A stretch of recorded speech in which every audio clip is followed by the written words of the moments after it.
बच्चों हम आ चुके हैं अपने नेक्स्ट लेक्चर पे। आज के इस लेक्चर में हम लोग क्लास 9th का एक चैप्टर कवर करने जा रहे हैं जिसका नाम है वर्क एनर्जी एंड पावर। इस पर हमने कुछ वीडियो पहले ही अपलोड कर दी हैं, अगर आपने वो नहीं देखी हैं उनका लिंक डिस्क्रिप्शन बॉक्स में गिवन है, वहाँ जाकर आप देख सकते हैं। आज की क्लास में हम एक नया कंसेप्ट पढ़ेंगे उसी चैप्टर का, वर्क एनर्जी एंड पावर का, एनर्जी कि क्या होती है एनर्जी। और एनर्जी से पहले हम लोगों ने कवर किया है वर्क और उसके types, zero work, positive work, negative work, with the help of some examples. तो आप पहले उन्हें जाकर देखिएगा, तभी आपको एनर्जी का कंसेप्ट अच्छे से क्लियर होगा। तो एनर्जी को हम स्टार्ट करते हैं विदाउट फर्दर डिले। तो देखिए बच्चों, एनर्जी का सिंपली मीन्स है, मैंने यहाँ पर डेफिनेशन लिख रखी है, the ability to do a work is called energy. इसका लाइन का मतलब ये है, किसी काम को करने के लिए हमको जो एनर्जी चाहिए होती है या फिर किसी काम को करने के लिए जो हमारे अंदर योग्यता है, दैट्स कॉल्ड एनर्जी। इसको हम एक एग्जांपल से समझते हैं। जैसे फॉर एग्जांपल मान लीजिए यहाँ पर कुछ ईंटें रखी हुई हैं। अब मैंने आपसे बोला इन ईंटों को उठाइए और छत पर रखा है, तो यहाँ पर क्या होगा, मान लीजिए 500 ईंट है और 500 में से आप सिर्फ कितनी ईंट ले पाए, 100। अब क्या हो रहा है, जब आप वहाँ पर एक ईंट को उठाते हैं तो वहाँ पर आप एक वर्क कर रहे हैं। कैसे? जैसे आप एक ईंट को उठाएंगे तो फोर्स लगाएंगे और फोर्स लगाकर आप उनका कुछ डिस्प्लेसमेंट करा रहे हैं, तो इसी को वर्क कहते हैं। फोर्स के साथ डिस्प्लेसमेंट अगर हो तो दैट इज कॉल्ड वर्क। तो वहाँ पर आप क्या करेंगे, जब हर ईंट को उठाकर आप ऊपर रखने जाएंगे तो इस केस में आप एक वर्क करेंगे, और इसी वर्क को करने के लिए आपके अंदर होनी चाहिए एनर्जी। तो याद रखिएगा, work definitely equal to energy. जो भी आप काम करेंगे, मान लीजिए 500 में से आपने 100 ब्रिक्स ऊपर छत पर पहुंचा दी, तो वो आपकी एनर्जी है। उससे ज़्यादा आप नहीं पहुंचा पा रहे हैं, आपकी जो एनर्जी है बिल्कुल ड्रेन्ड आउट हो चुकी है। तो इस केस में क्या होगा, जो भी उस दिन आपकी एनर्जी थी, मान लीजिए उस दिन आपने 100 ईंटें ऊपर रख दी 500 में से, उस केस में मान लीजिए आपने वर्क किया 100 जूल का, तो 100 जूल की आपकी वहाँ एनर्जी थी। अगले दिन मान लीजिए आपने 200 ब्रिक्स छत पर रख दी, तो उस केस में मान लीजिए आपका वर्क बढ़ गया। वर्क बढ़ने से भी क्या बढ़ जाता है, एनर्जी बढ़ जाती है। तो याद रखें, work is equal to energy. अगर आप जितना ज़्यादा वर्क करेंगे उतनी ज़्यादा क्या होगी, एनर्जी। तो ये है हमारा एनर्जी का कंसेप्ट। अगला इसमें पॉइंट है, energy is a scalar quantity. Scalar quantity मैंने आपको पहले भी बताया, एक ऐसी क्वांटिटी जिसमें सिर्फ और सिर्फ मैग्नीट्यूड हो, हैविंग मैग्नीट्यूड ओनली। मैग्नीट्यूड मतलब होता है बच्चों एक नंबर, ठीक है। जैसे फॉर एग्जांपल मैंने आपसे बोला, इस बॉक्स को हमको उठाकर यहाँ पर रखना है, ठीक है। और जब आप इसे रखेंगे तो आप कुछ वर्क करेंगे। वर्क मान लीजिए कुछ आंसर आया, हमने कैलकुलेशन की, दैट इज 10 जूल। तो ये जो है ये एक नंबर है, तो इसी को हम बोलते हैं मैग्नीट्यूड।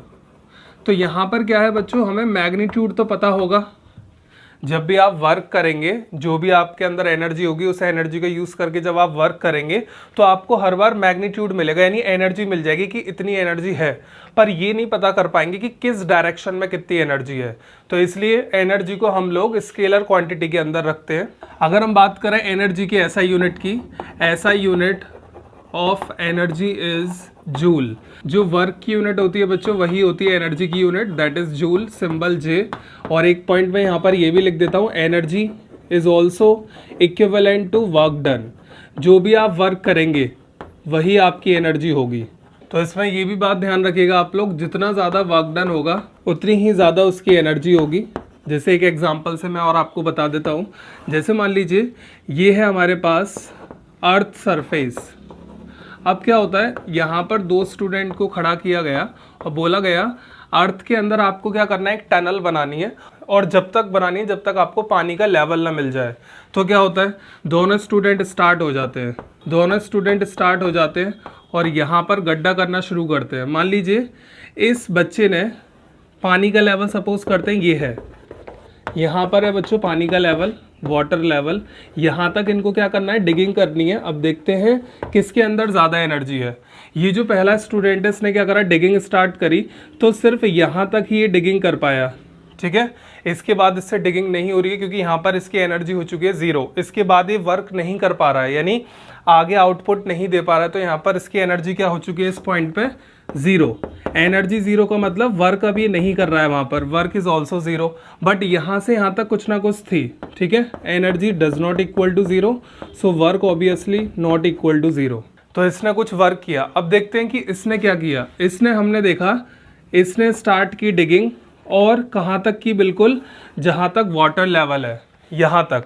अब यहाँ पर क्या हुआ, इसने यहाँ जाके अपना वर्क को स्टॉप किया। तो आप देख सकते हैं दोनों में डिफरेंस। अगर हम पूछें कि किस स्टूडेंट में ज़्यादा एनर्जी थी वर्क करने की, तो obviously without a doubt second one.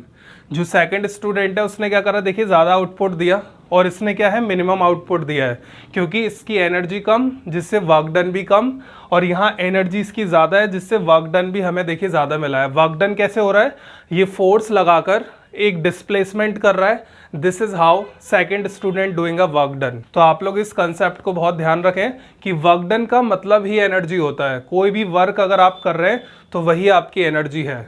अब हमारे पास एक यूनिट कन्वर्जन है, जैसे हमने पढ़ा एनर्जी की यूनिट जूल होती है, न्यूमेरिकल के लिए काम आता है जनरली। 1 किलो जूल में हमारे पास होते हैं 1000 जूल। आप इस कन्वर्जन को याद रखेंगे, ये काफ़ी हेल्प करेगा न्यूमेरिकल में यूनिट कन्वर्जन के लिए। अब देखिए बच्चों, ये हमने एनर्जी का कंसेप्ट काफ़ी डिटेल वे में with the help of example पढ़ लिया। अब बात करते हैं क्या ये एनर्जी और भी कैटेगरीज में डिवाइडेड है? बिल्कुल हाँ। तो देखिएगा, हमारे पास ये जो टर्म एनर्जी है इसकी दो मेन कैटेगरी में अभी आपको बताता हूँ। इसकी जो दो मेन कैटेगरी हैं वो है kinetic energy and second one is potential energy. ये दो काफ़ी इंपॉर्टेंट एनर्जी है हमारे पास, काइनेटिक एंड पोटेंशियल। और भी एनर्जीज होती हैं बट हमारे सिलेबस में डिटेल्ड मैनर में जिनको हम पढ़ेंगे, इसलिए मैंने यहाँ पर लिखी है काइनेटिक एंड पोटेंशियल। अब हम इनको समझेंगे कि what kinetic energy and potential energy. और बच्चों, हमारे पास इन एनर्जी के अलावा और भी एनर्जी होती हैं, जैसे chemical energy, heat energy, light energy, sound energy, बहुत तरह की एनर्जी होती हैं। बट हम जो डिटेल मैनर में पढ़ेंगे वो इन दोनों को पढ़ेंगे, काइनेटिक एंड पोटेंशियल। जैसे आपको एक एग्जांपल दूं, अगर हम बात करें साउंड एनर्जी की, तो साउंड एनर्जी क्या है, जब कभी भी कहीं से साउंड आपको सुनाई देने लगे तो वो क्या है, साउंड एनर्जी। क्योंकि जो आपको साउंड सुनाई दे रहा है इसका मतलब क्या है कि वहां के पार्टिकल डिस्प्लेसमेंट कर रहे हैं, क्योंकि उन पर एक फोर्स एक्ट करी, उस फोर्स से पार्टिकल ने वाइब्रेशन शुरू किया, उसी से एक साउंड बनी जो हमको सुनाई दे रही है। तो वहां पर साउंड एनर्जी के केस में भी वर्क डन किया जाता है मीडियम पर, जिससे साउंड बनता है। अगर हम बात करें लाइट एनर्जी की, तो लाइट एनर्जी में क्या है, जैसे बल्ब में से जब लाइट निकलती है तो उस केस में भी वहां पर एक एनर्जी होती है बल्ब के अंदर, जिससे वो लाइट को एक मैक्सिमम डिस्टेंस तक पहुंचा पाता है। अब हम बात कर लेते हैं इन दो एनर्जी की कि काइनेटिक और पोटेंशियल एनर्जी का क्या मतलब है। तो बच्चों, अब हम स्टार्ट करते हैं काइनेटिक एनर्जी का कंसेप्ट। अब देखिए, डेफिनेशन आप बोर्ड पे पढ़ें काफी ध्यान से। The energy which is due to motion of the body, एक ऐसी एनर्जी जो कि बॉडी के मोशन से आए, that is called kinetic energy. जितनी भी बॉडीज मोशन करती हैं रेस्ट में आने से पहले, जो भी बॉडी मोशन कर रही है, इसका मतलब वहां पर कौन सी एनर्जी है उनके पास, काइनेटिक एनर्जी। ये एनर्जी तभी आएगी, याद रखें, जब क्या हो बच्चों, मोशन हो बॉडी में। जैसे मैं आपको एग्जांपल से बताता हूं, आपने देखा होगा रोड पर जितने भी व्हीकल्स चलते हैं सबके पास क्या है बच्चों, काइनेटिक एनर्जी। अब मान लीजिए एक कार काफी स्पीड से आ रही है तो उसमें काइनेटिक एनर्जी बहुत ज्यादा है। अगर बाय द वे कोई भी उससे टच हुआ तो वो एनर्जी से किसी को भी उड़ा सकती है, ठीक है। तो वहां पर हम देखेंगे कि जो काइनेटिक एनर्जी है वो भी एक वर्क डन कराती है, क्योंकि वो मोशन से किसी को इंजरी हो रही है, किसी के लग रही है, कोई दूसरा व्हीकल उससे टकराकर कोलिजन कर रहा है, तो इस केस में क्या हो रहा है, काइनेटिक एनर्जी में भी वर्क डन होता है, क्योंकि एनर्जी हमेशा वर्क डन के बराबर है। अभी मैंने आपको बताया, तो ये भी तो एनर्जी है ना, काइनेटिक एनर्जी। यानी ये एनर्जी का मतलब है मोशन करती हुई बॉडी जो होती हैं वो भी वर्क डन कर सकती हैं। हम लोग जब रनिंग करते हैं तो रनिंग के केस में हम लोग मोशन में आ जाते हैं, तो हमारी बॉडी में कौन सी एनर्जी होती है, वहाँ काइनेटिक, क्योंकि काइनेटिक एनर्जी से हम लोग एक वर्क कर रहे हैं, यानी हम मोशन कर रहे हैं, अपनी मस्कुलर एनर्जी का यूज करके फोर्स लगा रहे हैं और डिस्प्लेसमेंट कर रहे हैं। तो this is also a work done by the help of kinetic energy. जैसे एक एग्जांपल और मैं आपको बताता हूँ, मान लीजिए हमारे पास इस तरीके से एक स्लोप है और यहाँ पर हमने अभी एक बॉल रख रखी है, ये बॉल है रेस्ट पर, ठीक है, रेस्ट पर है, यानी इसके पास अभी एनर्जी नहीं है। एनर्जी क्या है अभी, zero, energy equal to zero. अब क्या होता है, हम इसे बस यहाँ से हल्का सा पुश करते हैं, जैसे इसे पुश करते हैं तो ये बॉल यहाँ पर मोशन करते हुए जाने लगती है। अब यहाँ पर आप देख सकते हैं यहाँ पर कौन सी एनर्जी आ चुकी है इसके अंदर, काइनेटिक एनर्जी, क्योंकि ये मोशन कर रही है और मोशन करके देखिए कुछ वर्क कर रही है। यहाँ थी, यहाँ से यहाँ तक पहुँच गई, तो इसने वर्क किया या नहीं, डिस्प्लेसमेंट किया। तो यहाँ पर ये एनर्जी क्या करा रही है, एक वर्क डन करा रही है बॉल को। तो काइनेटिक एनर्जी बस बोलने का तरीका है ये एनर्जी ही, पर काइनेटिक वर्ड इसलिए लगाया क्योंकि बॉडी किस स्टेट में है, मोशन में। अगर हम फॉर्मूले की बात करें, मैथमेटिकल फॉर्मूला, तो हमारे पास काइनेटिक एनर्जी मेजर करने का फॉर्मूला होता है बच्चों, हाफ एम वी स्क्वायर। इस फॉर्मूले से हम लोग किसी भी बॉडी की काइनेटिक एनर्जी निकाल सकते हैं अगर वो मोशन में है। एम होता है यहाँ पर mass of the body, v हमारे पास है वेलोसिटी ऑफ बॉडी। यानी इस फॉर्मूले का कहने का मतलब है काइनेटिक एनर्जी जो होती है वो मास और वेलोसिटी पे डिपेंड करती है। अगर मास ज़्यादा है तो काइनेटिक एनर्जी भी ज़्यादा होगी। वेलोसिटी अगर ज़्यादा है, मान लीजिए वेलोसिटी अगर डबल कर दी किसी बॉडी की, तो काइनेटिक एनर्जी 4 टाइम्स हो जाएगी, क्योंकि उसका स्क्वायर हो रहा है यहाँ पर। तो ये काइनेटिक एनर्जी के कुछ फैक्टर हैं जिन पर ये डिपेंड करती है, मास एंड वेलोसिटी। अब बात कर लेते हैं कि काइनेटिक एनर्जी जीरो कब हो सकती है। Condition of zero kinetic energy. तो देखिए जीरो काइनेटिक एनर्जी की कंडीशन है नंबर 1, अगर मान लीजिए if body at rest, body हमारे पास किस पोजीशन पे, रेस्ट पे है। तो रेस्ट पे क्या होता है बच्चों, वेलोसिटी जीरो। जब आप इस फॉर्मूले का यूज करेंगे तो आपको आंसर मिलेगा हाफ एम, वेलोसिटी है इसकी जीरो, तो आंसर कितना आ चुका है, दैट इज जीरो। सेकेंड है इफ बॉडी इज मासलेस। अगर मान लीजिए बॉडी हमारे पास कैसी है, मासलेस है, यानी बॉडी में मास ही नहीं है, तो इसका मतलब काइनेटिक एनर्जी भी कितनी हो जाएगी, जीरो। और यहाँ पर बच्चों मास वैसे कुछ ना कुछ बॉडी में होता ही है, बट अगर जीरो हो आइडियल केस में तो काइनेटिक एनर्जी भी कितनी होने वाली है, जीरो। तो ये हमारे पास कुछ काइनेटिक एनर्जी का कंटेंट था। और अगर आपको कोई बेस्ट एग्जाम्पल पता है तो प्लीज़ हमें कॉमेंट करें, जिससे हम भी देखें कि हमारी ऑडियंस कितना ज़्यादा फिजिक्स से प्यार करती है और वो कितने एग्जाम्पल्स अपने माइंड में रखते हैं किसी भी कंटेंट के। तो आप लोग इस काइनेटिक एनर्जी का कोई भी बेस्ट एग्जाम्पल कॉमेंट डाउन कर सकते हैं। अब बच्चों मैं आपको काइनेटिक एनर्जी का एक बेस्ट एग्जाम्पल और देता हूँ। जैसे मान लीजिए एक साइकिल रेस होने वाली है और यहाँ से स्टार्टिंग होगी साइकिल रेस की, और बच्चों को पहुँचना है, जो साइकिलिंग कर रहे हैं उनको पहुँचना है इस फ्लैग तक, ठीक है। जो पहला पहुँच जाएगा ऑब्वियस सी बात है वही विनर होगा।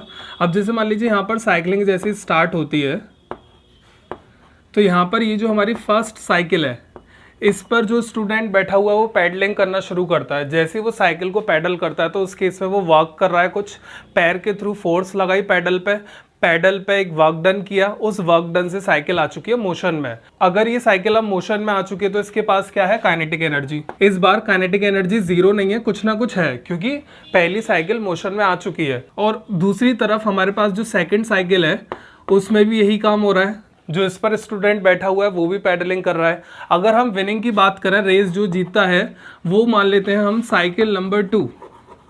साइकिल नंबर जो 2 है वो पहले इस फ्लैग तक आ गई, तो इसका मतलब ये रेस जीत चुकी है साइकिल 2। अब ये रेस जीती, ठीक है, वो तो अच्छी बात है। अब यहाँ पर जो हमें समझना है वो देखिएगा, दोनों के पास काइनेटिक एनर्जी है, इसके पास कुछ ना कुछ है, इसके पास भी कुछ ना कुछ है। अगर मैं आपसे कहूं किसके पास ज़्यादा काइनेटिक एनर्जी है, मोर काइनेटिक एनर्जी, तो यहाँ पर हम देख सकते हैं मास दोनों के पास कुछ ना कुछ होगा। सपोज कर लेते हैं मास चलिए सेम है, मास को हम कांस्टेंट मान लेते हैं यहाँ पर सेम, कि जो दोनों स्टूडेंट थे वो सेम वेट के थे, साइकिल भी बिल्कुल सेम है, तो मास तो चलिए सेम हो गया।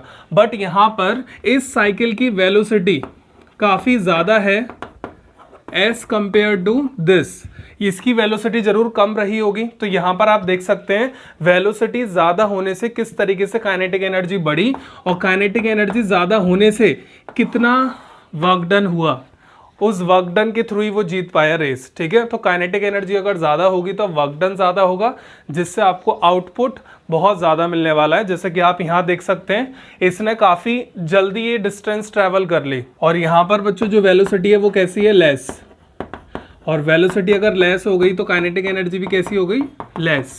और यहाँ इसके कंपैरिजन में काइनेटिक एनर्जी ज़्यादा, जिससे वर्क डन भी कैसा हो जाएगा यहाँ ज़्यादा, और यहाँ वर्क डन कैसा होगा, कम। अब हम बात करते हैं बच्चों इस फॉर्मूले के डेरिवेशन की। देखते हैं इस फॉर्मूले को हम कैसे ड्राइव कर सकते हैं, that is half m v square. यहाँ पर हम एक एक्टिविटी कंसिडर कर रहे हैं। मान लीजिए एक बॉल है जो कि इनिशियली एट रेस्ट पर है, इनिशियली एट रेस्ट। अगर ये शुरुआत में रेस्ट पर है तो इनिशियल वेलोसिटी 0। अब इस पर फोर्स लगी और फोर्स लगने से इसके पास फाइनल वेलोसिटी आ गई v। इस पर हम लोगों ने क्या लगाई बच्चों, फोर्स, क्योंकि बिना फोर्स के तो कुछ हिल भी नहीं सकता है। तो जैसे हम लोगों ने इस बॉल पर फोर्स लगाई तो ये बॉल ने आगे मोशन करना शुरू कर दिया। जैसे इस बॉल ने मोशन किया होगा तो मोशन करते वक्त कौन सी एनर्जी बॉडी में आ जाती है, काइनेटिक। तो अब इसी एनर्जी को हम डिराइव करते हैं और ये काइनेटिक कितनी आ जाती है, हाफ एम वी स्क्वायर। अब देखिए इसका प्रूफ समझिएगा ध्यान से।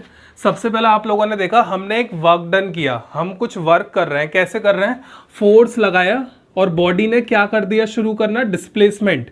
तो फोर्स लगाने से अगर डिस्प्लेसमेंट हो जाए उसी को तो वर्क कहते हैं। तो यहाँ पर हम लोग सबसे पहले लिखने जा रहे हैं work done equal to force into displacement. ध्यान से समझिएगा कि ये जो डेरिवेशन है इसका जो हमने स्टार्ट किया है वो इस फॉर्मूले से ही क्यों किया, क्योंकि बॉल रेस्ट पर थी, मुझे इस पर वर्क करना पड़ेगा तभी इसके अंदर ये एनर्जी आएगी।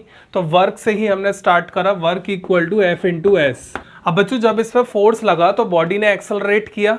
कैसे? शुरुआत में देखो 0 थी स्पीड, अचानक से एकदम बढ़ गई, तो एक्सेलरेशन हुआ या नहीं? तो एक्सेलरेशन जब होता है फोर्स लगने से तो हमारे पास एक फॉर्मूला काम आता है, F equal to M A, Newton second law. यहाँ पर मैं लिख देता हूँ F equal to M A, where M mass of the body, A is the acceleration. Acceleration का मतलब होता है बॉडी के अंदर वेलोसिटी का अचानक से बढ़ जाना। 0 थी, फोर्स लगने से एकदम वेलोसिटी आ जाएगी, तो वेलोसिटी 0 से कुछ ना कुछ बढ़ेगी ना, तभी तो आएगी उसके अंदर। तो इसलिए यहाँ पर इसी टर्म को हम बोलते हैं एक्सेलरेशन। अब बच्चों यहाँ पर ये है हमारी फर्स्ट इक्वेशन। अब हम बात करते हैं जब इस बॉल ने मोशन करना शुरू किया तो इसके पास देखिए ये दो वेलोसिटी है, u और v फाइनल u0, और ये बॉल कुछ डिस्प्लेसमेंट भी कर रही है, ठीक है, s डिस्प्लेसमेंट कर रही है, पर हमें ये नहीं पता कितने समय में कर रही है, हम यहाँ टाइम को नहीं ले रहे हैं, बस हमने ये देखा ये डिस्प्लेसमेंट कर रही है और इसके पास एक एक्सेलरेशन भी है। 0 से कुछ ना कुछ स्पीड हुई तो एक्सेलरेट किया बॉडी ने। अब आप ध्यान से सुने, यहाँ पर कुछ लेटर्स हैं हमारे पास, u, v, a, s। क्या ये चारों लेटर किसी इक्वेशन ऑफ मोशन में आते हैं? देखिए, now we have third equation of motion. हमारे पास एक इक्वेशन ऑफ मोशन होती है जिसको जनरली हम बोलते हैं थर्ड इक्वेशन ऑफ मोशन, और वो होती है बच्चों v square minus u square equal to 2as। इन्हीं चारों लेटर में देखिए, टाइम बिल्कुल नहीं ले रहे हम यहाँ पर। अब हम क्या करेंगे, इस इक्वेशन से एक्सेलरेशन निकालेंगे कि बॉडी ने कितना एक्सेलरेशन किया। एक्सेलरेशन आएगा 2as बराबर, हम इसे ऐसे लिख रहे हैं v square minus u square. अब a निकालना है तो 2 और s को यहाँ डिवाइड में भेज दो क्योंकि ये है प्रोडक्ट में। a बराबर दिस अपॉन 2s चला जाएगा डिवीजन में। अब बच्चों ये आ गया एक्सेलरेशन, इसको हम पुट करने वाले हैं फर्स्ट में, पुट a इन 1। जैसे ही आप इसे 1 में रखेंगे तो देखिए वर्क डन मिलेगा m v square minus u square upon 2s into s। ये कैंसिल आउट, हमारे पास आ गया result work done equal to m। ऐसा करते हैं, इसको मास को अंदर प्रोडक्ट कर देते हैं, half m v square minus half m u square. हमने क्या करा, इस मास को अंदर बच्चों प्रोडक्ट कर दिया और हाफ सेपरेट कर लिया है, तो ये बन गया half m v square minus half m u square. अब यहाँ पर हमने देखा था इनिशियल वेलोसिटी कितनी है बच्चों, 0। अगर इनिशियल वेलोसिटी 0 होगी तो वर्क डन कितना आ जाएगा, हाफ m v स्क्वायर। और आप देख सकते हैं वर्क डन को ही क्या कहते हैं, एनर्जी। कौन सी? काइनेटिक, क्योंकि मोशन हो रहा है, तो यही हमारा है डेरिवेशन। हमने ये फॉर्मूला डिराइव कर दिया, हाफ m v स्क्वायर। इस फॉर्मूले में से ये टर्म गायब हो गया। कैसे? इनिशियल वेलोसिटी क्या थी स्टार्टिंग में, डायग्राम में देख सकते हैं 0। अगर ये 0 होगी बच्चों यहाँ पर 0 इंटू समथिंग 0, तो इसलिए ये वाला टर्म क्या हो जाएगा हमारे पास, 0 बचेगा ये। This is the proof. अब बच्चों हम कुछ काइनेटिक एनर्जी पे बेस्ड न्यूमेरिकल लगाते हैं। पहला न्यूमेरिकल है, काइनेटिक एनर्जी बताएं अगर वेलोसिटी डबल्ड हो गई है और मास कैसा है बच्चों, सेम। तो इस केस में आप देख सकते हैं काइनेटिक एनर्जी निकालने के लिए कुछ कंटेंट गिवन है, उस गिवन कंटेंट को लिखते हैं। मास हमारे पास सेम है, ठीक है, मास सेम, इसका मतलब है जो बॉडी का नया मास होगा वो बिल्कुल सेम है जितना पुराना है, पुराने मास को हम लोग m मान रहे हैं। वेलोसिटी जो है ना वो डबल हो गई है, नई बन चुकी है, तो नई के लिए हम लोग एक स्पेशल सिंबल बनाते हैं डैश लगाकर, और ये नई जो वेलोसिटी है कितनी हो गई है, डबल हो गई है। डबल किसका हुई होगी, जो प्रीवियस वेलोसिटी होगी उसका, तो प्रीवियस वेलोसिटी का सिंबल हम लोग ले लेते हैं v। ये कंटेंट इस बार हमें गिवन है, mass same, velocity doubled. Kinetic energy पूछी है कि नई काइनेटिक एनर्जी बताओ। नई का मतलब सिंबल नया बना दें, के ई डैश। फॉर्मूला लिखेंगे half m dash v dash square. अब m डैश की वैल्यू तो m है, सेम मास है देखिए, और v डैश की वैल्यू कितनी है, 2v का होल स्क्वायर। जैसे आप इसे सॉल्व करेंगे हो जाएगा हाफ m इंटू 4v²। इसको हम यहाँ कैंसिल नहीं करेंगे क्योंकि हम फॉर्मूले की मदद से ही ये देखेंगे कि काइनेटिक एनर्जी कितना टाइम्स बढ़ी या घटी। तो यहाँ पर आप देख सकते हैं इस 4 को हम लोग बाहर ले रहे हैं, ये बचेगा हाफ mv²। क्या ये काइनेटिक एनर्जी का फॉर्मूला है? तो हमारे पास जो नई काइनेटिक एनर्जी आई वो बच्चों 4 टाइम्स हो गई है पुरानी काइनेटिक एनर्जी के। तो यहाँ पर आप देख सकते हैं काइनेटिक एनर्जी 4 गुना हो चुकी है पुरानी के। तो यहाँ पर जब भी वेलोसिटी डबल होती है तो काइनेटिक एनर्जी उसका स्क्वायर है तो 4 हो जाएगी 4 टाइम। अगर वेलोसिटी ट्रिपल है तो काइनेटिक एनर्जी हो जाती 9 टाइम्स। इस तरीके से काइनेटिक एनर्जी बदलती है जब वेलोसिटी चेंज होती है। अब हम एक क्वेश्चन मास की कंडीशन में देखते हैं, अगर मास चेंज हो वेलोसिटी सेम रहे। अब जैसे बच्चों नेक्स्ट क्वेश्चन हमारे पास काइनेटिक एनर्जी बताएं, मास हो चुका है डबल पर वेलोसिटी कैसी है सेम, तो गिवन कंडीशन क्या होगी? न्यूमेरिकल को करने के लिए हमेशा गिवन लिखा करें, उससे एक माइंड मैपिंग बन जाती है कि कैसे हम न्यूमेरिकल को आगे करेंगे। मास डबल्ड है तो नया मास जो है वो पुराने के कितना हो गया? डबल्ड। इस तरीके से लिखेंगे, नया mass equal to double of previous. अब हम बात करते हैं वेलोसिटी सेम है तो नई जो वेलोसिटी है वो उतनी है जितनी पुरानी है। अब हमसे बोला काइनेटिक एनर्जी कैलकुलेट करें तो K E dash equal to same लिखेंगे half m dash V dash square. m dash की वैल्यू इस बार है twice of m, v dash की वैल्यू है v। 2 को कैंसिल नहीं करेंगे, हम इसको बाहर ले जाएंगे जिससे हमारा फॉर्मूला बन जाए अंदर ब्रैकेट में। ये काइनेटिक एनर्जी है 2 टाइम्स ऑफ के ई, यहाँ लिख देते हैं के ई डैश। तो आप इसमें देख सकते हैं इस बार हमारी काइनेटिक एनर्जी कैसी हो गई है? डबल। तो आप यहाँ पर एक पॉइंट नोटिस करें, वेलोसिटी डबल होती है तो काइनेटिक एनर्जी 4 टाइम्स हो जाती है, और अगर मास डबल होता है तो काइनेटिक एनर्जी सेम, जितना मास डबल उतनी ही काइनेटिक एनर्जी डबल। तो इसका आप ध्यान रखेंगे, इस तरह के न्यूमेरिकल आपको आने चाहिए। अब बच्चों हमारे पास नेक्स्ट न्यूमेरिकल है जो कि काफ़ी इंपॉर्टेंट है। 2 बॉडीज़ हैं जिनका मास इक्वल है। बिना गिवन के क्वेश्चन को आगे ना बढ़ाएं, दिक्कतें कभी भी आ सकती हैं। अब देखिए इक्वल मासेस हैं तो हम लिख सकते हैं, अगर हम लें बॉडी 1 की बात करें, 2 बॉडीज़ हैं तो बॉडी 1 का डेटा लिख लेते हैं। मास सेम है m dash equal to m। Speed देखते हैं कितनी है, स्पीड है v, ठीक है। बॉडी 2 की अगर हम बात करें, बॉडी 2 के लिए हमारे पास कंटेंट है मास सेम है और स्पीड कितनी हो गई है 3v, ठीक है। इस तरीके से आप लिख सकते हैं इजीली 2 बॉडीज़ का डेटा। अब हम क्या करते हैं, काइनेटिक एनर्जी निकालते हैं सबसे पहले बॉडी 1 के लिए। तो यहाँ पर मैंने सफिक्स में लिख दिया 1, और काइनेटिक एनर्जी नहीं है तो डैश लगा दो, half m dash v dash square. Half m dash कितना रखोगे m, v डैश v, तो कोई फर्क नहीं पड़ेगा फॉर्मूले में, सेम रहेगी काइनेटिक एनर्जी, ठीक है। K E dash of body 1 equal to this, कोई चेंज नहीं आया, यानी पहली जो बॉडी है उसकी काइनेटिक एनर्जी सिंपल इतनी है जितनी पुरानी है। अब हम बात करते हैं बच्चों for body 2, kinetic energy for body 2 that is half m dash v dash square. Mass देखिए सेम है m, v कितना है 3v। सॉल्व करें, ये हो जाएगा 9 हाफ mv स्क्वायर। मैं बच्चों इस नंबर का स्क्वायर करके यहाँ लिख देता हूँ बाहर, और अंदर हमेशा ब्रैकेट में हाफ mv स्क्वायर पैटर्न बनाता हूँ जिससे इजीली कैलकुलेशन हो सके। अब यहाँ पर ये काइनेटिक एनर्जी आ चुकी है बच्चों सेकेंड बॉडी की। अब आपसे पूछा गया है रेशो बताएं, ठीक है। तो रेशो में आप क्या कर सकते हैं, जैसे काइनेटिक एनर्जी 2, इसको ले लीजिए पहले और डिवाइड कर दें फर्स्ट बॉडी की काइनेटिक एनर्जी से। 1:2 भी कर सकते हैं, 2:1 भी लिख सकते हैं हम लोग।